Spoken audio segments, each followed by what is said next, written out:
ये हमने trachea open किया और इसमें हमें म्यूकस नज़र आया। अब हम एब्डोमेन खोलने लगे हैं, पेरिटोनियम कैविटी। आपने ये शार्प साइड बाहर रखनी है। ये हम देख रहे हैं लीवर का कलर डिसकलर हुआ है और जो अंदर एयर सैक नज़र आ रहे हैं वो ट्रांसपेरेंट भी हैं और थोड़े से क्लाउडी भी नज़र आ रहे हैं।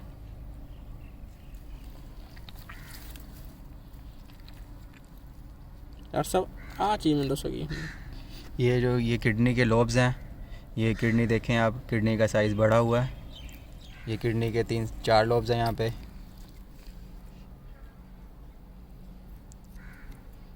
ये हमने प्रोवेंटिकुलस ओपन किया है और इसमें आप देखें प्रोवेंटिकुलस के जो प्रोजेक्शन है वो भी उभरे हुए हैं। ये जंक्शन को साफ़ कीजिएगा, ये थोड़ा सा आगे से। हाँ, इसके ऊपर हेमरेजेस नज़र आ रहे हैं।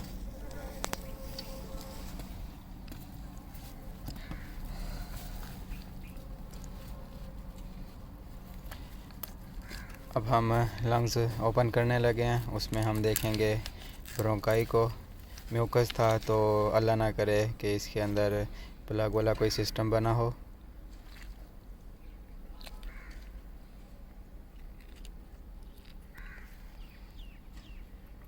हम ब्रोंकाई को ओपन करने लगे हैं।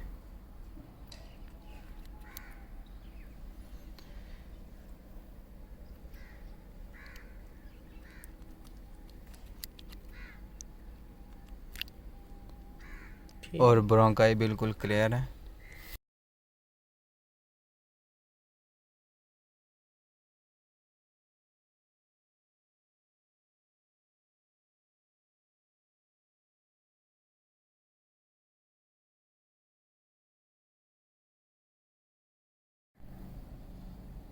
अस्सलाम वालेकुम व्यूअर्स। आज हमारा यहाँ पर चूज़ा 24 दिन का हो गया और हमारा यहाँ पर गुम्बोरों ने छठा दिन है अटैक किया हुआ था। लेकिन हम लोगों ने आपको पहले ही बताया था कि हम गुम्बोरों से रिकवरी कर चुके हैं। लेकिन उसके बाद पोस्टमार्टम में हमें दिखाई दिया कि इसके ब्रोंकाई के अंदर प्लग था और ट्रैकिया के अंदर म्यूकस था। तो ये चीज़ें हमें दिखाई दी, तो इससे हमें पता चल गया कि ये माइकोप्लाज्मा की तरफ जा रहा है। अगर ज़्यादा मोर्टालिटी होती तो ये आईवी की तरफ चले जाता। तो हमने एंटीबायोटिक स्टार्ट कर दी थी इनकी। तो एंटीबायोटिक में हमने डोक्सी दिया है, इसका कम्बिनेशन के साथ टाइलोसिन दिया। और ये चीज़ें थी। तो इससे 2 दिनों बाद हमें बेहतर रिज़ल्ट मिल गया। ट्रैकिया के अंदर जो म्यूकस था उसकी क्वांटिटी भी ट्रैकिया में कम हो गई है। जो सुबह का पोस्टमार्टम हुआ था उसके अंदर हमें ट्रैकिया के अंदर म्यूकस कम नज़र आया है। जो अभी थोड़ी देर पहले हम लोगों ने पोस्टमार्टम किया है उसके अंदर हमें अच्छा रिज़ल्ट मिल गया है। कुछ के अंदर तो म्यूकस था ही नहीं और जो कुछ के अंदर हल्का हल्का है। तो हमारा ये 3 दिन का कोर्स है। इंशाअल्लाह हमें दूसरे दिन में ही इसका बहुत अच्छा रिज़ल्ट मिल गया। तो अल्लाह का शुक्र है। हमने पहले यहाँ पर गुम्बोरो आया था, हमने गुम्बोरो से रिकवरी कर ली। अभी हमारी पूरी रिकवरी ही नहीं हुई थी तो माइकोप्लाज्मा ने अटैक कर दिया। तो जिसकी वजह से फिर हमें उससे बचाने के लिए फिर हमें एंटीबायोटिक का यूज़ करना पड़ा है। तो अल्लाह का शुक्र है अब हम लोगों ने माइकोप्लाज्मा से भी रिकवरी कर रहे हैं। तो जो हमारे बर्ड के अंदर हमने देखा था स्नीज़िंग इशू चल रहा था, तो तकरीबन आज पहला दिन है इसके अंदर हमारा स्नीज़िंग इशू कम हुआ है। तो आप ये तकरीबन इनको गौर से देखेंगे तो आपको पता चलेगा इनके अंदर से आवाज़ नहीं आ रही होगी स्नीज़िंग की। आप गौर करेंगे।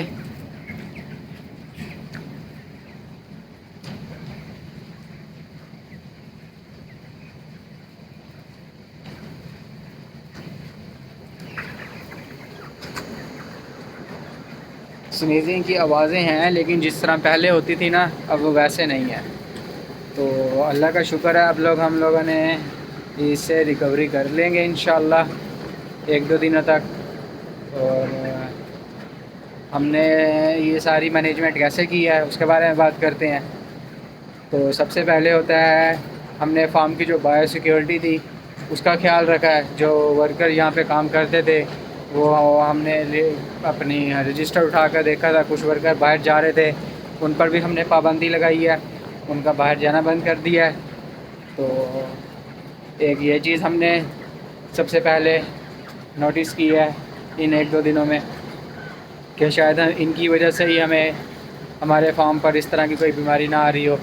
फिर दूसरा हमने नोटिस किया है कि हमारा वेंटिलेशन सिस्टम को हमने दोबारा रीचेक किया है, लेकिन हमारा वेंटिलेशन सिस्टम पहले ही बेहतर था, तो हमने उसको और बेहतर करने की कोशिश की है। तो हमारा वेंटिलेशन सिस्टम देखा है हमने, तो वो भी अब बेहतर है। जो हमारे बर्तन थे फीड वाले, तो हमने उनको दोबारा साफ़ किया है ताकि ये जो गम्बोरो है, ये जो फीसिस होते हैं, इसकी ड्रॉपिंग होती है, ये बर्तनों में कोलियों में चले जाते हैं, उसकी वजह से ये फिर फैल जाती है। तो हमने एक ये प्रोटोकॉल किया है कि जिससे हमारी गम्बोरो में रिकवरी में एक बहुत अच्छा बेनिफिट मिला हमें। वैसे तो ये डेली साफ़ करने चाहिए, जब भी इसके अंदर कोई लीटर ये बरादा आ जाए तो ये हमें फ़ौरन साफ़ करना चाहिए जो हमारे बर्तन हैं, ताकि ये फैले ना। फिर हमने इसकी वेंटिलेशन देखी है। वेंटिलेशन के अंदर जो हमारा सिस्टम हमें लग रहा था कि शायद इशू हो सकता है, लेकिन हमने तकरीबन 2 से 3 घंटे हमने इनके माहौल को देखा है, बर्ड फिर भी एक्टिव था। लेकिन हमने थोड़ा सा चेंज किया था हमारा अपना वेंटिलेशन सिस्टम। जब हमने देखा हमारा वेंटिलेशन सिस्टम में थोड़ा सा हमने चेंज किया है, तो हमारा चूज़ा वो इकट्ठा होने लग गया था। मतलब कि हमारा वेंटिलेशन जो सिस्टम दोबारा चेंजिंग करने की कोशिश की है ना, तो हमसे ऐसे समझें कि ख़राब होने लग गया था। तो फिर हमें अंदाज़ा हुआ कि हमारा जो वेंटिलेशन सिस्टम है ये हमारा पहले ही बेहतर है, तो हमें इसके साथ कोई चेंजिंग नहीं करनी चाहिए। तो इसे हमने दोबारा पहले पे ही सेट कर दिया है, जिस तरह पहले इसका टाइमर लगा हुआ था दोबारा इसको वैसे ही सेट कर दिया। और हमारा वेंटिलेशन सिस्टम भी ओके हो गया था, जिससे हमें पता चल गया कि हमारा वेंटिलेशन सिस्टम में कोई इशू नहीं था। और जो इसको स्नीजिंग इशू तो काफ़ी गम्बोरों से भी पहले का था। तो एक चीज़ हमें ये भी नोटिस नहीं की गई कि हमें जो इसकी आवाज़ें चेंज हो रही थी, हमें अगर हम तभी ये एंटीबायोटिक वगैरह दे जाते, तो अगर हम पहले इसकी केयर कर लेते तो ये इशू ना आता। लेकिन हमने ये कदम तब उठाया जब हमें पोस्टमार्टम के अंदर, जब ब्रोंकाई के अंदर हमें इसका प्लग मिला, तो फिर जाके हमने ये कदम उठाया, क्योंकि हर फार्मर यही चाहता है कि उसका ख़र्चा कम हो और प्रॉफिट ज़्यादा हो। तो इस वजह से मेडिसिन का कॉस्ट बढ़ जाता है। लेकिन यही वजह है जो फिर थोड़ी देरी हो गई। लेकिन अल्लाह का शुक्र है ये वो देरी नहीं थी जिससे हम लोग ज़्यादा बड़ा नुकसान उठाते। पोस्टमार्टम का मतलब ही यही होता है कि हमें आने वाली बीमारी से पहले ही हमें पता चल जाए कि अब हमारे जो इसके फ्लाक के अंदर डेथ हो रही है वो वजह क्या है। फिर उस हिसाब से फिर हमें अपने फ्लाक को केयर करनी पड़ती है। बाकी जो अल्लाह ताला है वो कुछ चीज़ें अल्लाह ताला के भी हाथ में होती हैं, वरना इंसान तो सिर्फ़ कोशिश ही कर सकता है। हमने अभी तरफ से पूरी कोशिश की है, लेकिन अल्लाह ने हमारे ऊपर करम किया हुआ है। पहले एक बीमारी आई है, हम उससे लड़ रहे थे, हमने अभी तरफ से पूरी कोशिश की है, फिर दूसरी बीमारी आ गई है, फिर अल्लाह का शुक्र हम दूसरी बीमारी से भी रिकवर कर रहे हैं, तो हमें अच्छा रिज़ल्ट मिल रहा है। अल्लाह खैर करेगा। बस हमारे ये जो टाइम पीरियड है गम्बोरों का 18 दिन से लेके 25 या 36 दिनों तक जो इसका टाइम पीरियड होता है गम्बोरों का, तो हम उस टाइम पीरियड के दौरान अभी चल रहे हैं। तो जो हमें इसके अंदर नज़र आया था, बरसा नज़र आ रहा था। गम्बोरों के अंदर जो साइन होते हैं वो पहले तीसरे दिन हमें गम्बोरों का जो बरसा का साइज़ होगा वो बड़ा हुआ होगा। चौथे दिन हमें और बड़ा नज़र आएगा। जो अब हम बरसा को कट करेंगे, तो बरसा दरअसल हमारा इम्यूनिटी ऑर्गन है, तो यही बर्ड को ताकत देता है, यही जर्म्स के बैक्टीरिया के ख़िलाफ़ लड़ता है। अगर हमारा ये वही वीक हो जाए तो फिर ये बाकी बीमारियां जो होगी वो भी इस पर आसानी से हमला कर देंगी, फिर दूसरी बीमारियां आने का चांसेस भी बहुत ज़्यादा हो जाएगा। तो घुंबोरों में दरअसल ये बरसल जो बरसा होता है हमारा इम्यूनिटी ऑर्गन, ये उस पर ही अटैक करता है। तो हमने देखा बरसा अब तकरीबन हमारा 6ठा दिन था, तो जो हमने आज सुबह पोस्टमार्टम किया अभी थोड़ी देर पहले किया, तो उसके अंदर हमें बरसा का साइज़ रिग्रेस होता नज़र आया। और जब हम इसको डिज़ीज़ में अगर देखें तो 5वें या 6ठे दिन में जो इसका साइज़ होता है वो कम होना शुरू हो जाता है। तो हमारे साथ रियलिटी में भी यही हुआ है। आज 6ठे दिन में हमें इसका साइज़ रिग्रेस होता नज़र आया, लेकिन जो उसका कलर रेड है, सूजन थी, वो भी कम हुई है। ये सारी चीज़ें हमने नोटिस की हैं। जो अभी सिर्फ देखा जाएगा तो हम अभी इनको देंगे किडनी टॉनिक देंगे। हमें इसकी जो किडनी थी वो अभी भी सूजन नज़र आई है, सूजी हुई है, लेकिन जो इतनी पहली थी उससे फिर भी फ़र्क पड़ा है। तो ये सारी चीज़ें आहिस्ता आहिस्ता कवर होंगी। ये नहीं कि आप दवाई देंगे और फ़ौरन आपको अच्छा रिज़ल्ट मिले, तो इस तरह कहीं भी नहीं होता। हर चीज़ पे टाइम लगता है, मेडिसिन पे भी, उसको रिकवरी पे भी। तो हमने हर चीज़ को साथ साथ टाइम टू टाइम कवर करना है।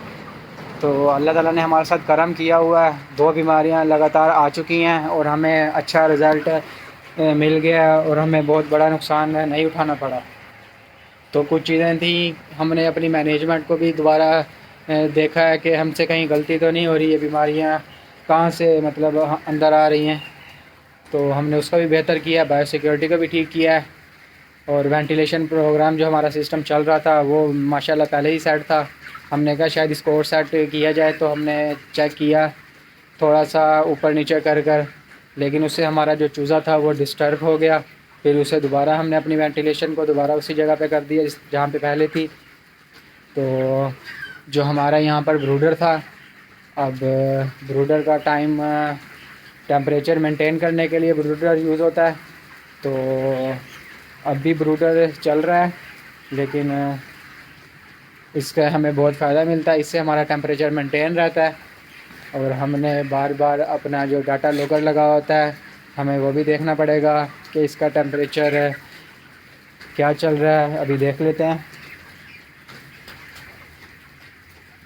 अभी इसका टेम्परेचर है 28.4 पे और ह्यूमिडिटी है 64.5 पे। मतलब ये चूज़ा जो हमारा 24 दिन का, तो उस हिसाब से ये टेम्परेचर बिल्कुल ठीक है। कि फुल मेडिसिन की बात करते हैं, जिसमें हमने 2-3 दिनों से हम जो दे रहे हैं। अब सब मेडिसिन की उसमें बात करते हैं कि हमने 6 घंटे में क्या दिया, फिर अगले 6 घंटे में क्या दिया, फिर उसे आगे वाले 12 घंटे में क्या दिया। अब हमने 12 घंटे में जो दिया है उसमें हमने CTC दिया है। CTC हमारे पास है क्लोर टेट्रासाइक्लिन, ये एंटीबायोटिक होती है। पहले आपको बताते हैं कि 12 घंटे में, पहले उनके नाम बताता हूँ फिर उनके फंक्शन बता दूँगा। CTC दिया हमने, टिल पॉलीसाइन दिया है और एनसिल्ट दिया है और SSGB12। ये 4 चीज़ें हैं जो हमने पहले 12 घंटे में दिया है। तो क्लोर टेट्रासाइक्लिन ये हमारे पास एंटीबायोटिक है, ये ब्रॉड स्पेक्ट्रम होती है, ये ज़्यादा बैक्टीरिया के ख़िलाफ़ यूज़ होती है। इससे हमें अच्छा रिज़ल्ट मिलता है कि मतलब ये अच्छा वेट गेन कर लेती है।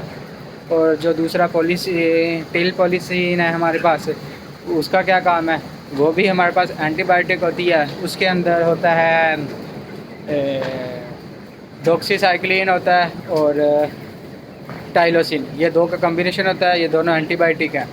तो ये हमारे जो इसको माइकोप्लाज्मा हो गया, इकोलाई हो गया, ये और साल्मोनेला, ये इन तीनों के ख़िलाफ़ काम करती है।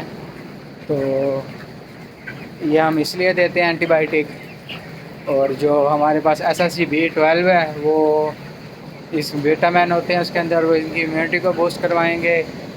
और B12 होगा, वो खून बनाने में मदद करेंगे इनका। और जो एनसिल्ट होता है वो मुर्गियों के जो डाइजेस्टिव सिस्टम और इंटेस्टाइन के अंदर जो बैक्टीरिया और टॉक्सिन प्रोड्यूस हुए होंगे उनको ख़त्म करेगी। ये जो 12 घंटे में हम लोग ये देंगे। अब बात करते हैं अगले 6 घंटा, फिर उससे अगले 6 घंटे में हम देंगे ब्रूफिन देंगे, वैटी फ्लश देंगे ORS के साशे देंगे और विटामिन सी देंगे। ये 4 चीज़ें देंगे, ब्रूफिन, वैटिफ्लैश, विटामिन सी और ORS। ब्रूफिन क्या करेगी? ब्रूफिन जो ये इतनी बीमारियों के ख़िलाफ़ लड़ रहे हैं, दरअसल इनको बुखार हो जाएगा, बुखार के ख़िलाफ़ भी यूज़ होती है, मतलब एंटीबायोटिक के तौर पे भी ये यूज़ होगी। और इन्फ्लेमेशन जो सूजी हुई होगी इनके अंदर, इन्फ्लेमेशन को भी कम करेगी। और जो विटामिन सी है वो एस्कॉर्बिक एसिड होता है, वो विटामिन जो होते हैं इसकी इम्यूनिटी को बूस्ट करेंगे। और वैटिफ्लैश है वो किडनी टॉनिक है और उसकी किडनी को ताकत देगी, जो किडनी सूजी हुई है उसको बेहतर करेगी, जो उसका जो पानी का अखराज है उसको सही कर देगी। और जो चौथी चीज़ है ORS है, वो नमकियात होंगे, मिनरल होंगे उसके अंदर, वो जो इनको पानी की कमी हुई होगी उसको बेहतर करेगी। इनका जो स्ट्रेस में है उसको भी बेहतर कर देगी। अब इतनी बीमारी आई हुई है तो दरअसल इतना स्ट्रेस में होंगे, पानी की कमी होगी, हर चीज़ को पूरा कर देगी। और जो उससे आगे हम 6 घंटे की बात करते हैं उससे आगे वाले 6 घंटे में उसमें हम एलिकाम देते हैं और दूसरी चीज़ देते हैं हाई स्पार्क। तो एलिकाम क्या है? एलिकाम भी हमारे पास एंटीबायोटिक है, ये ब्रॉड स्पेक्ट्रम है, बहुत ज़्यादा बैक्टीरिया के ख़िलाफ़ लड़ती है। तो जिसमें इकोलाई भी आ गया है, साल्मोनेला भी आ गया है। तो ये इसकी जो FCR जो फीड जिससे ये वज़न ग्रोथ करते हैं उसमें भी इसमें बेहतरी होगी इनसे।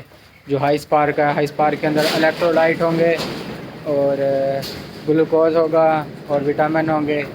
तो हाई स्पार्क जो इनको स्ट्रेस हुआ है उसको स्ट्रेस को कम करेगी, पानी की कमी को पूरा करेगी, इसकी इम्यूनिटी को बढ़ाएगी। तो इन चीज़ों का ये काम है, मतलब ये इनको मेन ये है कि ये जो हम दे रही हैं तो उनसे इनको ताकत मिलेगी। जो स्ट्रेस में हो गए स्ट्रेस ख़त्म हो जाएगा इनको। और जो अंदर बैक्टीरिया हैं, जो डिज़ीज़ आई हुई है माइकोप्लाज्मा है, तो उसके ख़िलाफ़ एंटीबायोटिक यूज़ किया हमने, तो फिर उसके जो अंदर माइकोप्लाज्मा का है, माइकोप्लाज्मा गैलीसेप्टिकम बैक्टीरिया, तो ये उसको किल करेगी जो एंटीबायोटिक हैं।